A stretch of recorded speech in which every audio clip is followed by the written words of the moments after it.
Bonjour ou bonsoir à tous, je reviens aujourd'hui avec le 4e épisode de ma série de podcasts Quotidien d'une étudiante. J'espère que vous aimez autant cette série que j'aime la produire, et dans ce nouvel épisode, je vais continuer sur la lancée du dernier, et donc je vais vous parler de la manière dont s'est poursuivie et terminée la sélection pour moi. Donc si vous n'avez pas écouté la première partie, je vous invite à le faire avant d'écouter la suite pour que vous puissiez vous mettre dans le bain et comprendre à quoi je peux faire référence. Notamment à mes 4 refus que j'ai eus en une journée. Ces 4 refus, ils ont été suivis de 3 convocations, en tout cas 3 entretiens différents forcément. La première convocation que j'ai reçue, ça a été celle de Lille, puis j'ai reçu celle de Lyon, et enfin celle de Nancy. La convocation à Nancy a été un petit peu particulière, et si vous voulez en savoir plus, je vous invite à écouter ce podcast jusqu'à la fin. Alors, mon premier entretien, ça n'a pas été celui de Lille, ça a été celui de Lyon 2, pour le master psychopathologie et psychologie clinique. Je ne savais pas à quoi m'attendre quand je suis allée à ce master, personne ne m'avait dit comment ça se déroulait, et c'était le tout premier entretien de ma vie pour un master.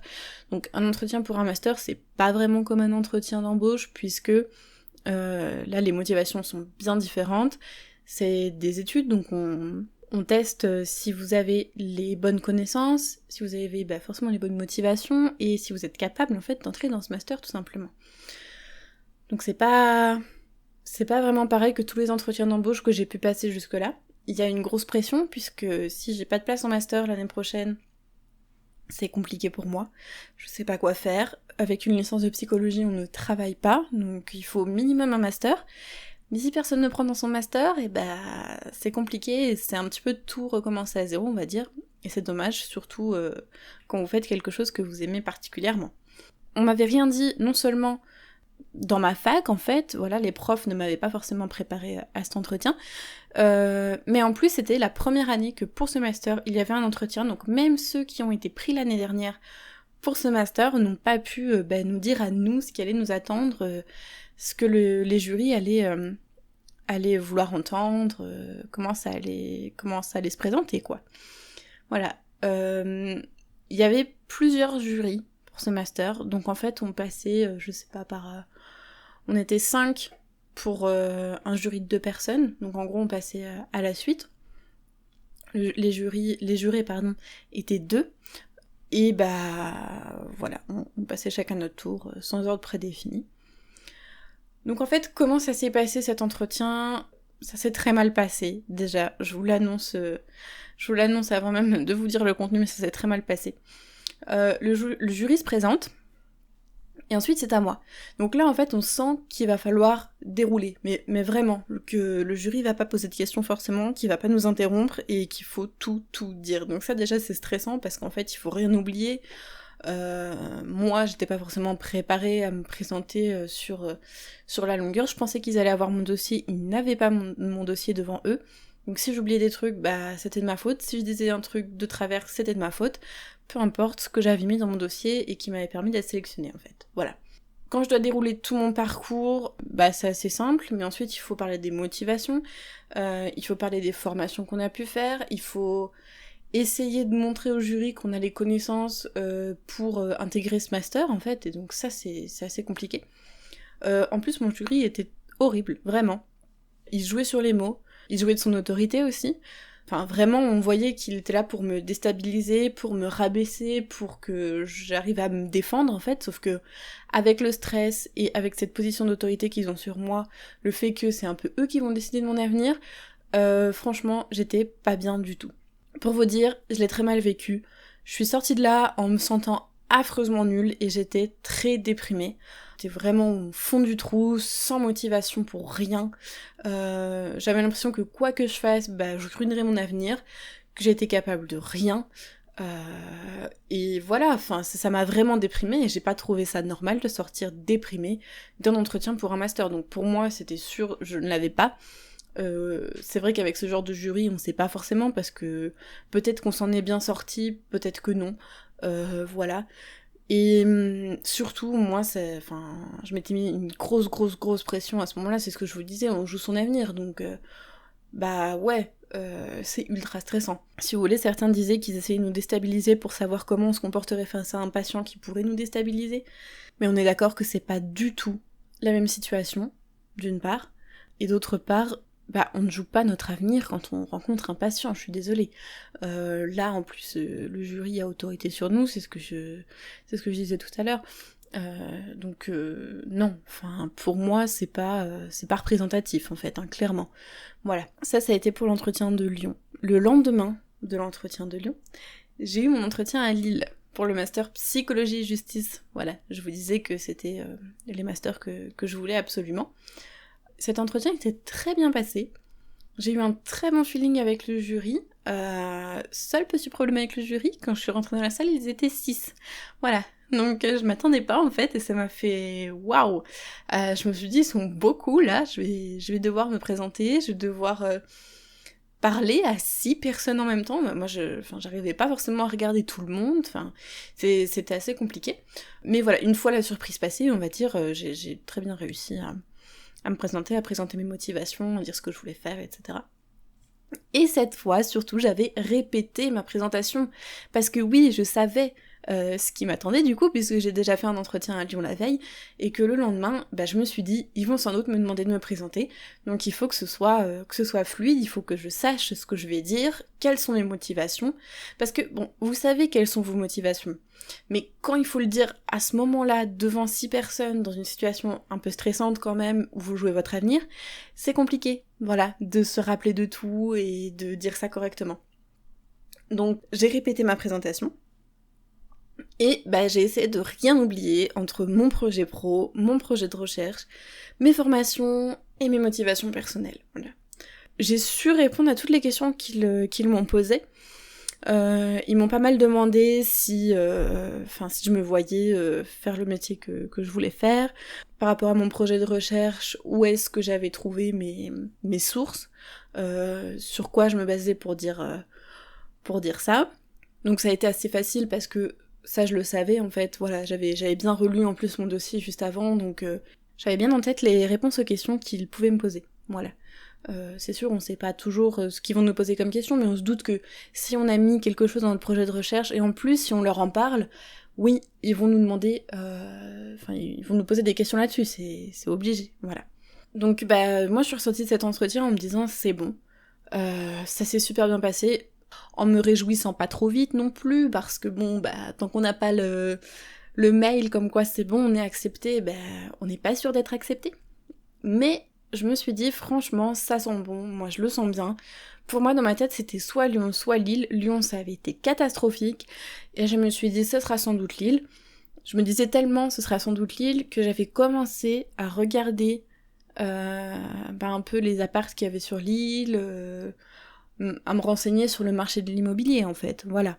Après ces 2 entretiens, donc 5 jours après, donc 4 jours après Lyon, et une semaine après, non, 6 jours après Lille, parce que ça a été en semaine, donc on compte le week-end, etc. Voilà, bon. On a eu les réponses en fait des entretiens. Donc j'ai d'abord eu la réponse de Lille, et en fait, ça a été horrible pour moi. Je m'y attendais pas du tout. Et ça a été un premier refus. Enfin, un premier refus après entretien, parce qu'on sait très bien que j'en ai eu 4 autres avant. Voilà. Donc oui, j'ai eu un refus de Lille.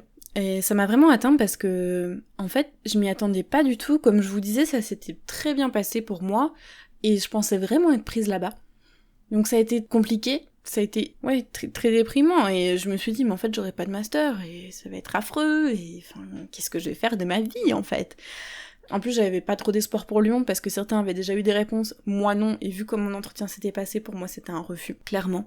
Alors oui, je me disais tant qu'on n'a pas le mail, peut-être que, mais franchement j'étais certaine que c'était un refus. Donc qu'est-ce que j'ai fait ? Parce que je me suis dit, je peux pas rester comme ça, même si je suis ultra déprimée, il faut que je me batte, il faut que j'ai quelque chose. Il faut en tout cas que je me dise, si j'ai pas de master, qu'est-ce que je fais l'année prochaine ? Et c'est une réponse à laquelle il fallait absolument que je réponde, et je pouvais pas me morfondre et attendre, et... non, c'est pas possible. Alors oui, effectivement, peut-être une matinée, j'ai été dans mon lit, à pas vouloir bouger, à vouloir rien faire, à me sentir très nulle, et à déprimer. Mais je me disais quand même, si j'ai pas de master, qu'est-ce que je fais? Voilà. Donc ce que j'ai fait, c'est que, en fait déjà, après mes 4 premiers refus, j'ai candidaté en Belgique.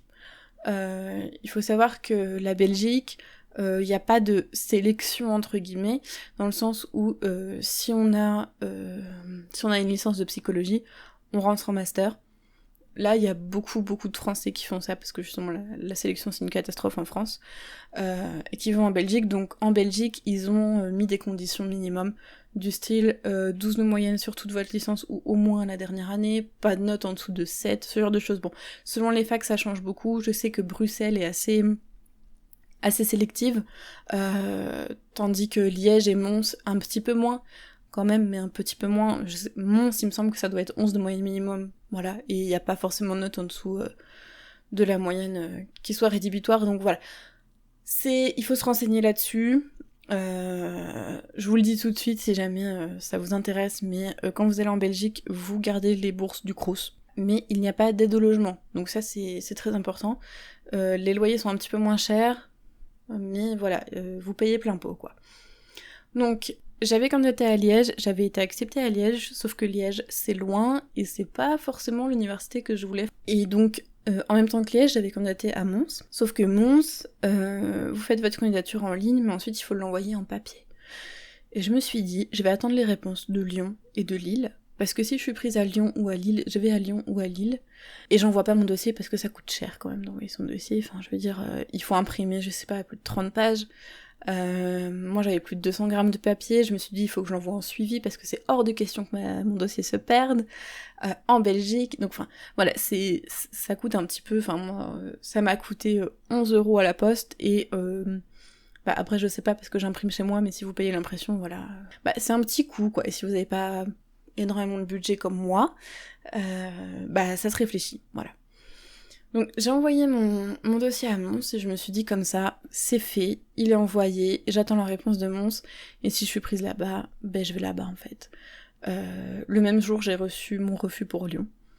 Refus bidon, clairement, parce que ça a été cursus insuffisant pour poursuivre dans cette formation, je ne sais pas quoi, quelque chose comme ça, alors que j'ai été formée chez eux, par eux, et avec les options qui feraient part à ce master. Donc franchement c'était n'importe quoi. Moi je pense que j'ai raté mon entretien, comme je vous l'ai dit, ça a été affreux, horrible. Donc oui, évidemment j'ai raté mon entretien et je m'attendais à un refus. Par contre le motif c'était n'importe quoi, et je me suis dit je vais faire un recours. Parce que voilà, bon pour moi je partais en Belgique, mais de toute façon je me suis dit je vais faire un recours parce que ce motif là, c'est pas possible, c'est n'importe quoi en fait.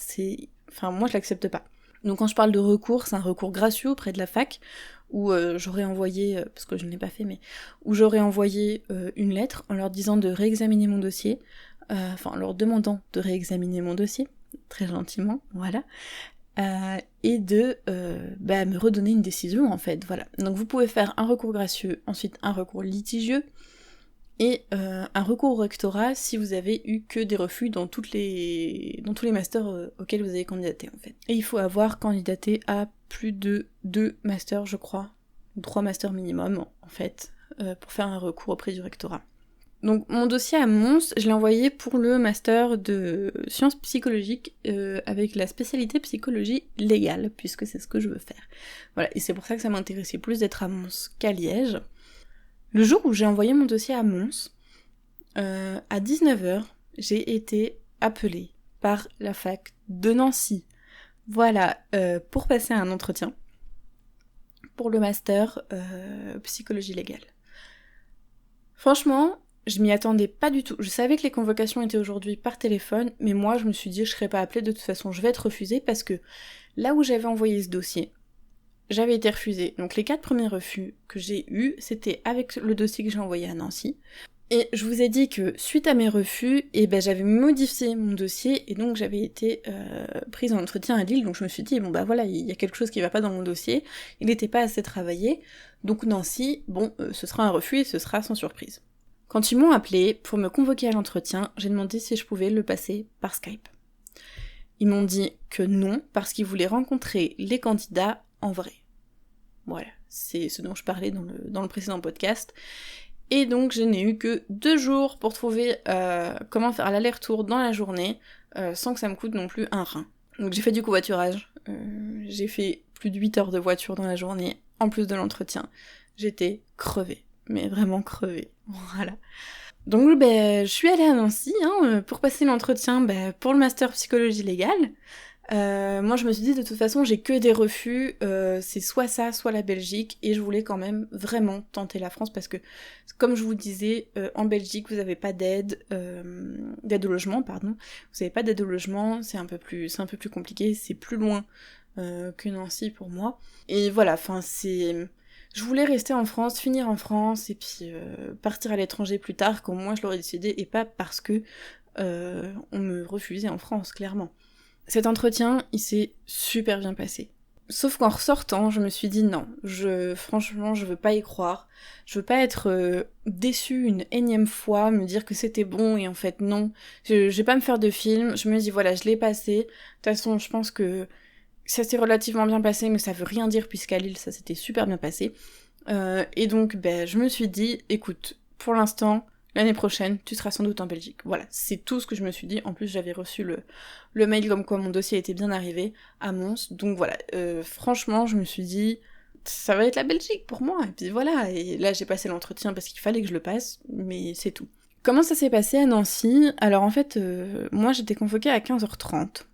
Sauf que, comme je suis arrivée en covoiturage, je suis arrivée beaucoup plus tôt, je suis arrivée à midi sur Nancy, j'ai visité un petit peu, et puis le temps de manger et tout ça, à 13h, ouais, j'étais à la fac. Donc je me suis dit, bon je vais attendre, j'avais des choses pour patienter, etc. J'avais pris un livre, et puis je me suis dit, au pire je vais répéter ce que je vais dire, et puis voilà, quoi. Et en fait, je suis arrivée devant la salle était ouverte, il y avait des gens dedans, donc moi je suis rentrée, et je leur ai demandé si c'était bien ici s'ils attendaient bien pour un entretien, et ils m'ont dit oui, et en fait c'était le jury. Voilà, moi je pensais que c'était des candidats, et non c'était le jury. Parce que à Lille, il y avait une salle d'attente en fait, pour les candidats, donc je me suis dit là c'est peut-être pareil, et en fait non. Donc je leur ai dit que j'étais là, que je venais pour passer un entretien, mais je leur ai dit c'est à 15h30, donc il y a le temps et tout ça. Ils m'ont fait passer, je pense, 15 minutes après, franchement. Ils m'ont dit, je vais vous faire passer maintenant, il n'y a pas de souci, voilà. Franchement, ils étaient pas embêtants là-dessus, donc vraiment bien. Donc moi, je me suis dit, hyper stressant, en fait, j'ai pas eu le temps de répéter encore pour la énième fois ce que j'allais dire, mais bon, voilà, j'avais déjà bien préparé, donc il n'y avait pas de souci là-dessus. Et en fait, je suis arrivée, pareil, ils étaient toujours 6, donc je sais pas ce qu'il y a en psychologie et justice ou psychologie légale, mais ils sont 6, voilà. En tout cas, à Lille et à Nancy, évidemment. Donc les jurés se sont présentés, et ensuite ça a été à moi. Et là je me suis présentée, mais j'ai senti que ma présentation, elle devait pas durer aussi longtemps que ce qu'elle avait pu durer à Lille ou à Lyon.